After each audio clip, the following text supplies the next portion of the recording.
covering the community, events, and people of Georgia, Carolina. This is the Means Report. Here is Brad Means. Hello, everybody, and welcome to the Means Report. So grateful to you for spending part of your day with us. We are honored to have you. Our Sunday guests, of course, which is the first broadcast of the Means Report, and our Monday viewers. We just launched that time slot. Thank you to both of you for tuning in. We promise to make it well worth your while, as we are honored to have one of the nation's leading lawmakers, Georgia Senator David Perdue. He was just elected back in 2014. Can you believe it? It's flying by already. And we're going to talk about some hot button issues with the senator, including our bleeding budget. How do we make the hemorrhaging stop? Senator Perdue will give us his insight on that as he and his colleagues get set to go back to work. Also, public-private partnerships and how that might help our government forge ahead without having to spend all of our tax dollars. How can those corporations in the United States play an important role when it comes to the things that we do as the United States? And Senator Perdue, I can't thank you enough. I know you're slammed, and I thank you for joining us. Oh, no, it's an honor to be here. Thanks for the opportunity. My first question is just how's it been going? It has been 2 quick years. Is the Senate all you dreamed it would be? Well, first of all, it's a historic organization. It's an honor to be there. I'm sobered by the responsibility. But, you know, I'm encouraged by the opportunity. I mean, I really think we've got a very difficult situation in our country. It's why I ran. But I see a way through here, and I think we've got an opportunity to turn this thing around. So the first year and a half has been very frustrating, but I knew it would be. And we've picked some spots to make a difference, and I'm optimistic that we'll be able to lead to a change in the direction of the country. What about on the relationship front? Because much as you'd like to, and much as you probably did when you ran your companies, you can't do this by yourself. You have to move forward with groups of people behind you. Have you been able to forge some of those partnerships in your first 2 years? Well, I really have. I mean, this is not as partisan as everybody thinks it is, although when it comes to a vote, I have to say the two sides do line up in a partisan way. But on a personal level, I've definitely made inroads into people where we have common ground. The budget is one of those, and we'll talk about that later, where they want to help find, and I want to find a way to a politically neutral platform to fund the federal government. We've got a real problem doing that today. Let me ask you about the presidential election and your thoughts on it. Is there any way that Donald Trump can win? If you buy into the polls right now, maybe he can't as of this recording. Your thoughts? Well, you know, first of all, I don't have a lot of confidence in these national polls. Right. My own personal experience is that they missed ours by a significant amount. They had us down 5 to 7 points. We won by over 8 points.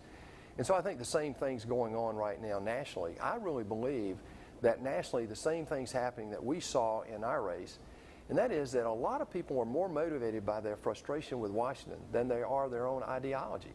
How else can you explain Donald Trump and Bernie Sanders in the same year? Right. What about if Hillary Clinton wins, though? She's no friend of yours. You recently called for the State Department to revoke her security clearance. Y'all aren't going to get started off on the right foot if she wins. Well, look, I haven't been on the right footing with President Obama either. I mean, this is a person in President Clinton that I think is promising a third term of President Obama's failed policies. I mean, we have the weakest economic recovery in the last 70 years. Our per capita GDP growth over the last 8 years on a compound basis is under 1%. People are struggling in this country to get from payday to payday. In the last 7 years under this president, 4 million women have fallen into poverty. I mean, we have the lowest number of people working in America as a percentage than any time in the last 30 years. These are causing people to have tremendous problems out here in the state, and I see that as I'm running around the state every weekend. Those facts and figures are disturbing, they're depressing, but is anybody listening? You guys have the majority. Why can't you push through change and reform to make those numbers go down? Well, here's a perfect example of gridlock. We passed in committee the defense appropriation bill 30-0. That's bipartisan as you can get, unanimous. And yet we cannot get that bill to the floor to appropriate the money to defend our country. Now that's not right, and the reason is the Democrats are holding up the defense bill because they want more domestic spending to go with it. In the last 8 years, Brad, we've borrowed 35% of what we spend as a federal government. We've added $10 trillion. The federal government's added $10 trillion to a $10 trillion debt. Now we have $20 trillion almost. In my office in Washington, we have a debt clock. But in the next 10 years, unless we do something, we're going to add another $10 trillion. That's not going to, it can't happen. How hopeful are you that that tide can be stemmed? Well, I'm very optimistic, but only if we can put a leader in the White House. You're not going to affect the kind of change that we need to change the direction of the country, initiating that in the Senate. It has to come from the executive branch. Okay, but if your faith in Hillary Clinton is low, then if she wins, we better lock ourselves in for 4 more years of this mess. Well, that's why this presidential election is so critical. Look, this is 9/11. We need to be talking about how that happened. It was, to some degree, our own arrogance in taking our national security for granted. This is a perfect example of what's at risk right now. We have a very dangerous world, maybe the most dangerous in my lifetime. I think we've got a global security crisis. At the same time, we've got a debt crisis, and it's limiting our ability to actually defend our country. I do want to ask you about September 11th. That's the date when this edition of the Means Report will have its first airing, and we do honor this day without question. I can't believe it's been 15 years, but you say that war on terror is being waged harder than ever, and we're not remotely out of danger. No, as a matter of fact, I think the world's more dangerous right now than it was in 2001 on many levels. We've got Russia, China, ISIS, and some of this is because of the power vacuums that this administration has caused.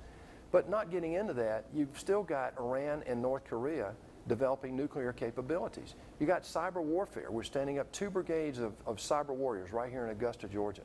And on top of all that, you've got the arms race in space. This is a very dangerous world, and we've confused our enemy, our allies, and encouraged our enemies, and we need to reverse that. Do you see some things behind the scenes with your security clearance that have alarmed you and that would certainly alarm us? Oh, absolutely. I mean, but I've also seen some things that we've averted because of the things that the federal government can do and our military is doing. I've traveled the world as a member of the Foreign Relations Committee a lot. I've met with these heads of state. And I can tell you this, the best, and I mean the very best, of America is in uniform around the world protecting our interest and supporting our defense of our freedom. And that's our men and women in uniform. The thing that they need is a strategy. They need a mission. They need a plan. Syria, Iraq, Afghanistan. I mean, we've got to develop a mission. Senator, would you say that we're ahead of our enemies, or that we're trying to catch up with them, or somewhere in between? I'm trying to give the viewers some sort of peace of mind that we need not walk around in fear. No, look, we are the 800-pound gorilla in the world. Okay. The number one thing I get from all of these heads of state that we have the privilege of meeting and getting to know is that they need America to lead again. We don't need to be the policeman, but we need to be the leader to lead to some of these coalition solutions around the world. Let me give you an example. ISIS. That needs a Sunni coalition strategy in order to defeat ISIS. We don't need to put 150,000 U.S. troops on the ground to defeat ISIS. There are enough Sunni warriors in that area that we could bring a coalition together to defeat ISIS today. ISIS grabs all the headlines. Russia is a concern as well. You mentioned Russia. Do you think President Putin hates us? A lawmaker once told me that he did. Well, I only know what he says. I've not met the man, but he said that the destruction of the Soviet Union was the worst thing that happened in the 20th century. That's pretty strong words, given everything that happened in the 20th century. Yeah. So I think I take him at his word. And then look at what he's done. I mean, he's destabilizing Eastern Europe. He wants Eastern Europe back under his, quote, Russian protection envelope. And so we see him spending $1 billion a year right now just on propaganda in Eastern Europe. I've been there, talked to these heads of state, and I can tell you they're very, very concerned about what Putin is doing in Eastern Europe. Let me ask you about our role in this war on terror, especially here at home. We're so proud of the Cyber Center at Fort Gordon. What kind of buzz is there in Washington, D.C. about us and our efforts when it comes to cybersecurity? Oh, Augusta's on the map. I mean, what's happening out here at Gordon is unbelievable. You've got the NSA facility. You've got Fort Gordon's 2 brigades that were standing up as cyber warriors. And a lot of people are putting their hope and faith in what's being developed out there to defend us in this cyber war. Look, it's already happening. We're being attacked every day. Yeah. As a matter of fact, I believe in the war on terror, we've been invaded because of the growth of the homegrown terrorist that is a direct derivative of social media and the internet. I believe our country's been invaded, and we need to respond accordingly. What bad things can cyber terrorists do to us? Should we just be concerned with them hacking, taking away our financial and other personal information, turning off our electricity? What can they do? Well, let me just give you some examples. I mean, somebody once said that we'll know the next time when World War III starts, it won't be because a bomb dropped. It'll be because you go to your T-24 and you won't be able to get cash. Your lights won't come on. You won't be able to get drinking water. and so forth. So I think that's the way that we're measuring.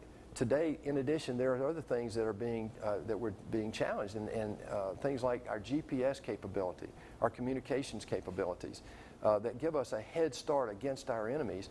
If you eliminate those, it becomes a much more level playing field. And those are the things that concern our military and the people who are looking at our basic infrastructure today. I don't want to wrap up this topic without taking the opportunity to ask you about mom and dad watching and what they can do to encourage their children to pursue a career in what we're talking about, information technology. I mean, wouldn't that be a pretty smart move for today's youngster, is to try to learn all you can about computers so you can help defend our nation and probably make a decent paycheck? Well, I think it's a great question. It's the question of our time. Look, our country is going through, is making a transition from the industrial age to the information age. Yep. And we're caught now with people in mid-career who were trained for the industrial age, and yet there are information age jobs going wanting. So the advice I'm giving young kids coming out of college or going into college is get trained for the new jobs that are out there today. When the Means Report continues, we will continue our conversation with Georgia Senator David Perdue, including how his business experience, rich business experience, is helping him when he manages the business of our nation. When the Means Report comes back.